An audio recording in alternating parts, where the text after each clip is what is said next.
everyone, I'm Dead Knight and this is In It to Win It. We are back with Season 91 Standard, the United and Stormwind meta.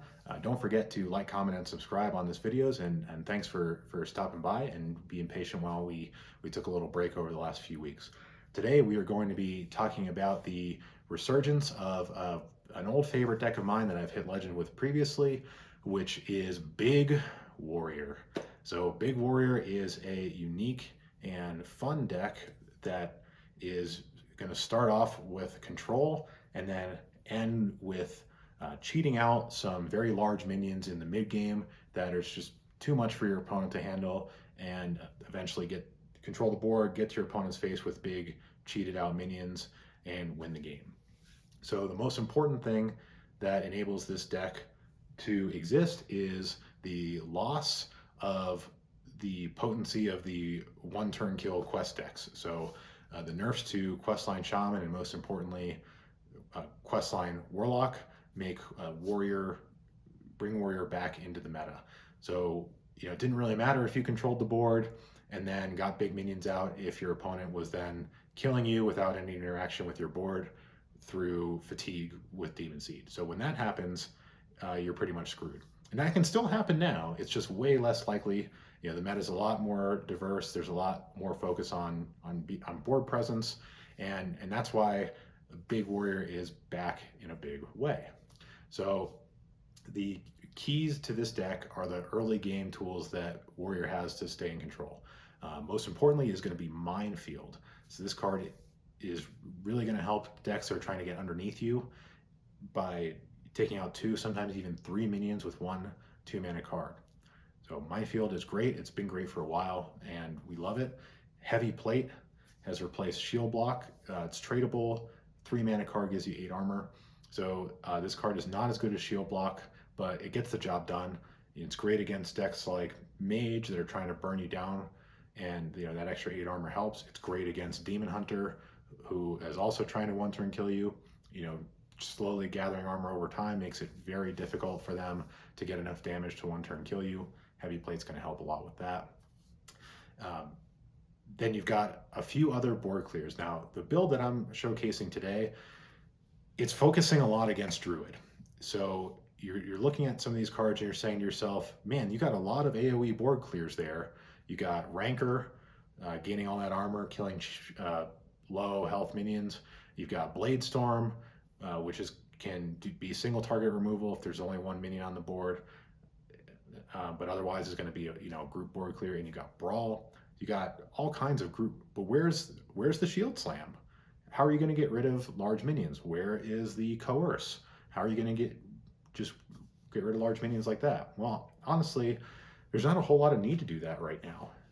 The decks that you're going to lose to are decks that are going to overwhelm you, and this is going to help you from getting overwhelmed. You can always take out some of these mass board clears for individual single target removal if you find that you need to, but right now with Druid running wild with close to 60% win rate in Standard, a lot of people are playing these taunt aggro Druids, and these cards are really helpful. But now let's get to the lethal package. So you're going to see right now a card that I thought was the worst card for Warrior in this deck, which is Cowardly Grunt.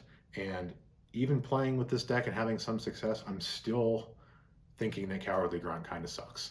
So because the meta is pretty fast right now, you still need Cowardly Grunt, and the only reason why Cowardly Grunt is playable right now is because of Provoke.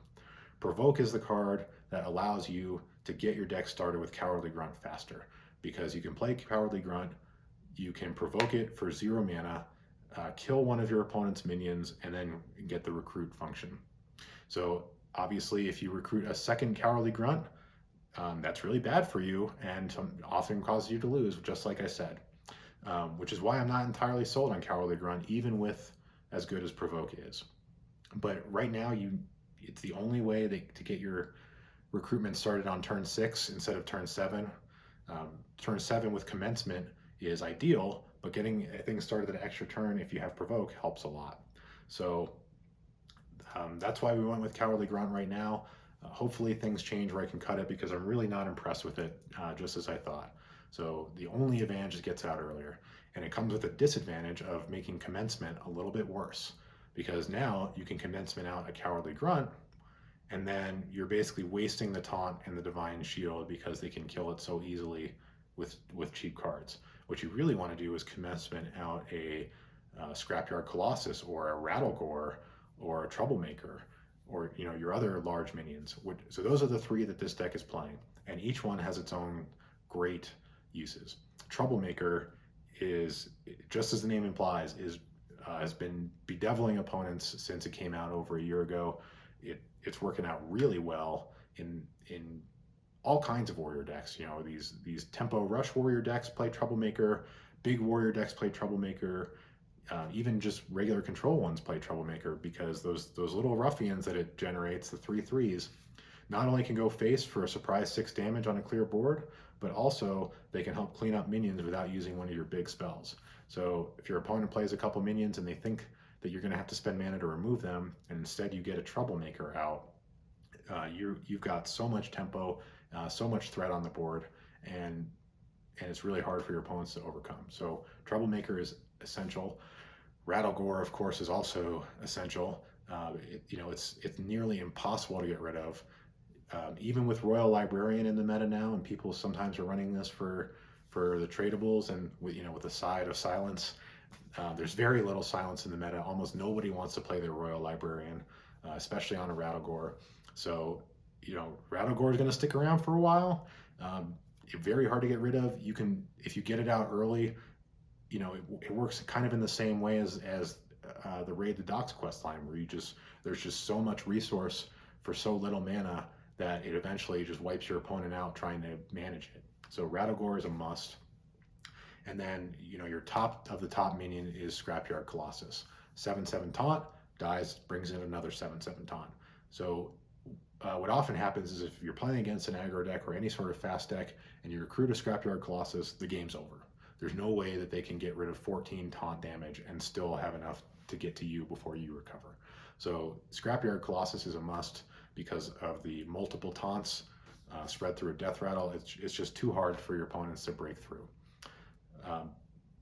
Now, if things get stable enough where you can consistently get to the late game, I would cut Cowardly Grunt and put in perhaps Lothar or Runaway Blackwing or some other larger minion that works better with Commencement.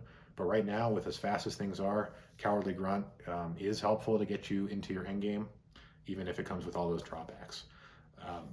But ultimately, you're going to get the recruits out.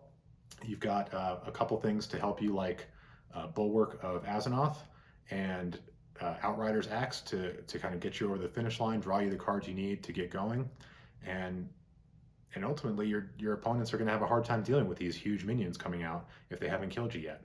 So it turns out to be a really fun deck, I think. It has some challenges keeping up in the early game, even with all that support, but it is fun, and I'm glad to see that the new nerfs and buffs and meta changes allowed a deck like this to flourish and get some new and interesting gameplay into the meta. So tell me what you think of that new and interesting gameplay. Don't forget to like, subscribe, and comment below, and tell me how you think of this deck, and tune in next time.